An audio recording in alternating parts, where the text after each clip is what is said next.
The story begins with 14-year-old Will Stanton, who lives in a simple but very large family. Today, Christmas holidays have officially started at his school, but while the other kids are excited and celebrating, Will isn't really thrilled about spending Christmas surrounded by his loud and chaotic family. As he walks out of school, his eyes suddenly lock onto a beautiful girl wearing a bright red scarf. In that single moment, Will's heart begins to race for her. He quickly boards the bus, and just moments later, the same girl steps onto it too. Inside the bus, his older brothers start teasing him for being shy, because Will doesn't mix much with others and doesn't really have any close friends. Just then, his little sister Gwen encourages him to talk to the girl, but fate doesn't support him. At the very next stop, the girl gets off the bus, leaving her red scarf behind. Will picks up the scarf, but the bus moves forward before he can return it to her. On their way home, something strange happens. A mysterious man named Leon suddenly stops their car in the middle of the road. He introduces himself as someone who works for the wealthy and mysterious Miss Graythorne. Leon invites the entire family to a grand Christmas party at her royal mansion. When Will finally reaches home, he discovers that his eldest brother Max has also returned for the holidays and has taken over Will's room. Now, poor Will has to sleep in the storeroom. Will has 5 older brothers and 1 younger sister. His father, John, recently got a job as a lecturer in this town, which is why the entire family shifted here. His mother is a loving housewife who deeply cares for her big family. That night, everyone sits together for dinner. The atmosphere feels normal, until John suddenly asks Max where he plans to go for graduation. Max replies that he is still thinking about it. After dinner, the atmosphere turns a little playful. Will's older brothers start teasing him again about how he couldn't even talk to the girl from the bus. Poor Will quietly listens to everything without saying a word. The next morning, 2 farmers named Dawson and George arrive at their house carrying a Christmas tree. The moment they see Will, a strange kind of joy appears on their faces. They wish him a happy birthday, and then say something mysterious. A storm is coming tonight, even though the sky outside is completely clear and calm. In the evening, Will's birthday is celebrated at home. His family gives him lots of presents. Most of the gifts are normal, but Will is most excited about the one from his little sister Gwen, because she always chooses something from the heart. When Will opens the box, he finds a beautiful watch inside. Gwen gently ties the watch around his wrist and smiles, telling him to make a wish. In his heart, Will wishes that it would start snowing here too. That night, he suddenly wakes up and sees that it is actually snowing outside. He feels overwhelmed with happiness, but as he moves to close the window, he notices something strange, an unusual strength flowing through his hands. He barely touches the glass, yet it feels as if it could shatter. Even he doesn't understand what is happening to him. The next day, while standing at the bus stop, he notices something unsettling. A nearby tree suddenly fills with dozens of crows, all staring at him in a strange and eerie way. The atmosphere becomes tense and frightening. The bus arrives, and Will reaches the mall. He has actually come to buy a Christmas gift for Gwen. After searching for a long time, he finally finds a beautiful pendant. He feels this is the perfect gift for her, and decides to buy it. As soon as Will steps out of the mall, his problems suddenly explode. 2 police officers grab him and accuse him of stealing the pendant. Will is shocked because he clearly paid for the gift. They take him into a room for questioning. The moment he enters, he feels that something is terribly wrong. The lights begin flickering again and again, and the faces of the officers seem to shift and change every second. The atmosphere turns dark and terrifying. Then they start asking him about the signs, but Will himself has no idea what these signs even are. Suddenly, their true horrifying forms are revealed. It becomes clear that they are not real humans. They try to attack him, but this time, Will doesn't panic. He pushes them hard, and shockingly, they are thrown far across the room. In that instant, he realizes that there is something extraordinary inside him. Taking the chance, he runs away from there. Now the 2 creatures chase after him, but somehow Will manages to escape. Only one question keeps spinning in his mind. What is really happening? And why are these beings after him? He goes home and tries to tell his father that strange things are happening to him, but his family doesn't take him very seriously. They think he might be exaggerating. In the evening, the entire family arrives at the royal mansion for the grand Christmas party, hosted by the mysterious Miss Graythorne. There, the same 2 farmers once again appear in front of Will, and with strange smiles ask him if he is enjoying the party. At that very moment, Will sees the girl from the bus again. His heart starts racing once more. But before he can do anything, his brother James steps in and begins talking to her. Seeing this fills Will with anger. Upset, he grabs his coat and starts walking out of the mansion, completely unaware that the real mystery is about to reveal itself to him. On the other side, inside the mansion, Leon and the mysterious Miss Graythorne are talking to each other. They are wondering if the time has finally come to tell Will about his true destiny. Meanwhile, furious and upset, Will storms out of the mansion and walks alone toward the forest. Suddenly, a terrifying man riding a horse, accompanied by his hunting dogs, begins chasing him. Will panics and runs, but the horse is far faster than he is. Within moments, the rider blocks his path. He too asks Will about the signs, but Will still has no idea what these signs are. Just then, Leon and Miss Graythorne arrive and command the horseman to leave leave Will alone. The man, known as the Rider, gives a chilling warning before departing. In just a few days, all my powers will return, and when I come back, no one will survive. After he disappears, Will stands there frozen in shock. In the next moment, Leon and his companions use their magical power to turn back time, and suddenly, Will finds himself standing in an ancient world. They tell him that he is not an ordinary boy. He is an ancient warrior of the light. Centuries ago, at a place called the Great Hall, a terrible battle was fought between light and darkness. The light had won that war, but it could never destroy the dark completely. Now, to defeat the dark forever, Will must find 6 magical signs. Only those signs will complete his true power. They explain that with his birthday, all his abilities have awakened. That is why he has been feeling strange things since then. But as his powers grow, the forces of darkness can sense them too, like the Rider who tried to kill him. Will is still overwhelmed. He asks why he was chosen. Leon then tells him about an ancient prophecy. He is a seeker, the 7th son of a 7th son. They possess an ancient book called the Book of Gramarye, which contains the knowledge to recognize and use the signs, and only Will has the power to read it. Hearing all this, Will suddenly laughs. He says, "That's impossible. I only have 5 older brothers, and I'm not the 7th son of my parents, I'm the 6th. You've chosen the wrong boy." On the other side, Will tries to walk away from there, but Leon and his companions stop him, telling him that he cannot escape his destiny. Suddenly, Will sees a terrifying vision of the future. The entire world drowned in darkness, destruction everywhere, fear ruling every corner. The sight shakes him to his core. In the very next moment, he finds himself standing in the middle of a road, just seconds away from being hit by a vehicle. Somehow, he survives and rushes home in panic. The same question keeps echoing in his mind. Why is all of this happening to him? After reaching home, he does some research on his own, and then questions his father, John. Since John is a physics professor, Will wants to know if light can truly defeat darkness. But John brushes it off lightly and says, "Why are you thinking about such deep things? This is your age to have fun." Later that night, Will goes into the storeroom. He opens a drawer, but suddenly slips and falls, injuring his leg. His mother, Mary, immediately calls a doctor. As Will goes to get some water, the moment he hears the doctor's voice, he realizes something chilling. This is no ordinary doctor. It is the same dangerous the Rider who chased him in the forest. The doctor cleverly sends Mary into another room to fetch something so he can speak to Will alone. As soon as he touches Will's leg, the injury heals instantly. Then he calmly says that if Will gives him information about the signs, he can give him anything he desires. But when Will refuses, the Rider reveals his true face. Using dark magic, he creates unbearable pain in Will's leg. Will screams in agony. The Rider threatens him, saying that if he joins the ancient warriors, his entire family will be killed. Just then, Mary returns to the room. The Rider immediately resumes his act, pretending as if nothing happened. He says the injury will take a few days to heal, and then quietly leaves. On the other side, Will once again goes into the storeroom. There, he finds an old photograph showing 2 twin babies. Shocked, he takes the picture to his mother, Mary. Her eyes fill with tears. She tells him that he had a twin brother. His name was Tom. When Will and Tom were just 2 weeks old, a terrible storm struck one night. Both babies started crying loudly. Mary picked up Will and went downstairs, asking John to bring Tom as well. But at that moment, John was busy working on his thesis. He reached Tom's room just a minute later, and Tom was gone. He had vanished without a trace. They searched everywhere, but Tom was never found again. The tragedy shattered John from the inside. He stopped writing his thesis and fell into deep shock. After learning this truth, Will understands that none of this is a coincidence. A great danger is truly hanging over the world. And now, instead of running away, he decides to stand with the ancient warriors. He reads the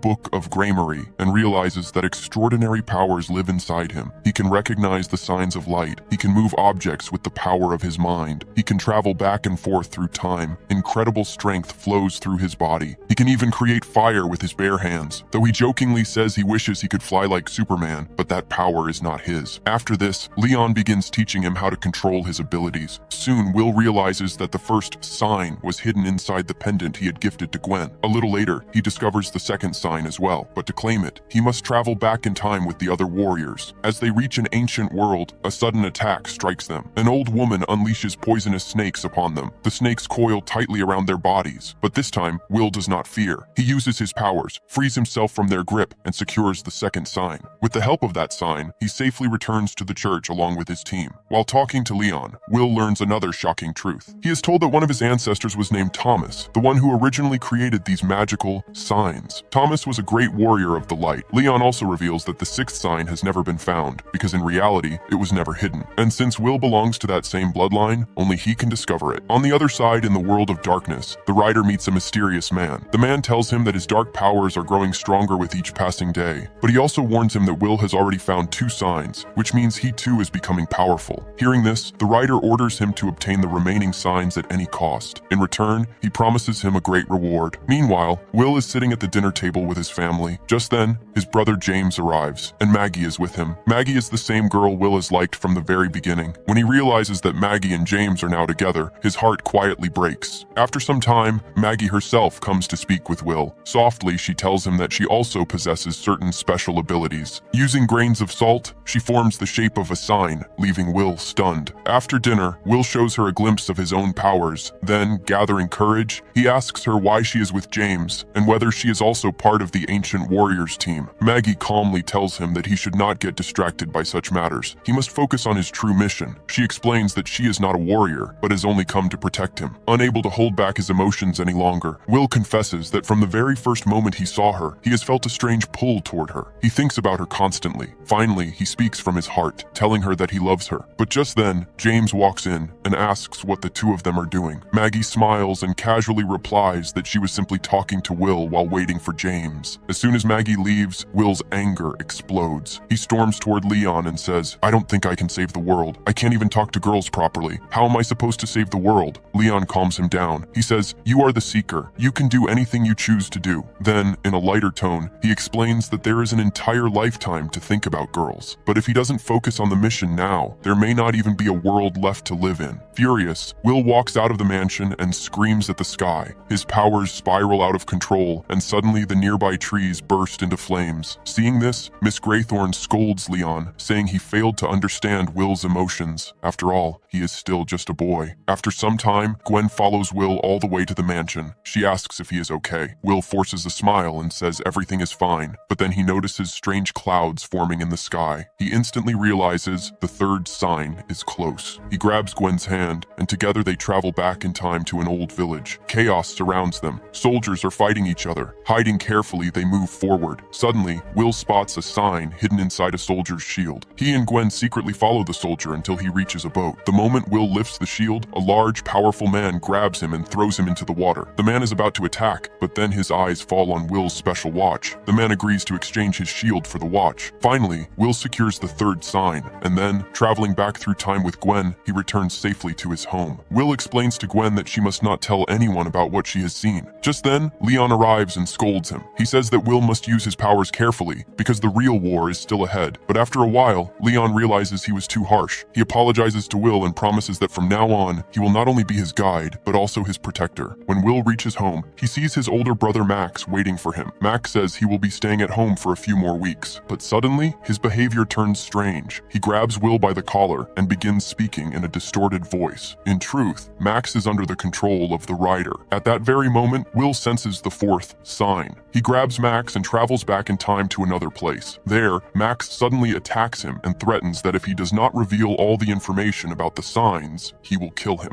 Will responds wisely. He tells Max that he knows he failed his college exams and left college because of it, but the family would never blame him for that. Will encourages him to overcome his fear so the rider cannot control him anymore. When this approach fails, Will is forced to punch him, knocking Max unconscious. After that, Will secures the fourth sign and returns to his world with Max. When Max regains consciousness, Will tells him that he simply fell and fainted. The next morning, the entire town is trapped in a massive snowstorm. Roads are blocked, traffic comes to a halt, and even water and electricity supplies are affected. At that time, Miss Graythorn invites John and his entire family to stay safely at the royal mansion. On the other side, a shocking truth is revealed. It turns out that Maggie was secretly working with the rider. She was not an ordinary girl, but a witch who was helping him in exchange for the power to remain forever young. The rider tells her that Will has already obtained 4 signs, and if they want to stop him, they must steal those signs as soon as possible. Meanwhile, Leon tells Will that after securing the 5th sign, he must meet him at the Great Hall, but Will is still confused. He says that even if they find the 5th sign, they still do not know what the 6th sign is. Even so, Leon has complete faith that only Will can defeat the Rider